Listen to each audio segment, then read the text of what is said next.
Omulabi waffe omukutu guno tukwaniriza nnyo ne tukwebaza ogulaba tituukoowenga ate kwebaza kulaba mukutu guno kubanga mummwe mwe muva ebibuuzo eby'enjawulo ate ne biyamba abalala nga tugoberera ekiragiro kya Ssaabasajja Kabaka eky'okutulagira nti tusomese abantu bebasalewo nga bamanyi tukozesa emikutu gino ate okwogera ku nsonga ezikwata ku ttaka.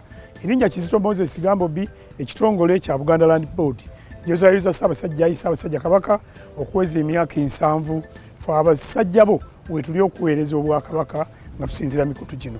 Olwalo tugenda kwogera waliwo yabuuzizza nti singa ntunda ekibanja kyange kinkakatako okusigaza kopi y'endagaano ye endagaano kiba kiwandiika kikolebwa wakati w'abantu babiri.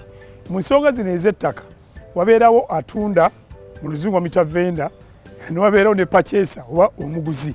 Abantu abo babiri bakulu nnyo mu ndagaano eno nti ono atunda alaga nti yejjeeko obwannannyini ate agula n'alaga nti afunye obwannannyini. Kitegeeza ki ekyo? Nti endagaano eteekwa okubaamu abantu ba miteeko ebiri. Naye endagaano eno nga bwe tujja okujja tugyogerako bw'erina okubeera, mwe abakulu ababiri abo emitwe emikulu muteekwa okuba nga mukkaanyizza ku biki ebiri mu ndagaano eyo.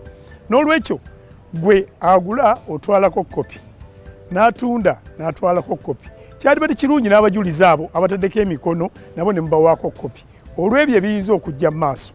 Kati nno gwatunda oyinza okugamba nti ate nejjeeko dda obwannannyini endagaano njagaza ki?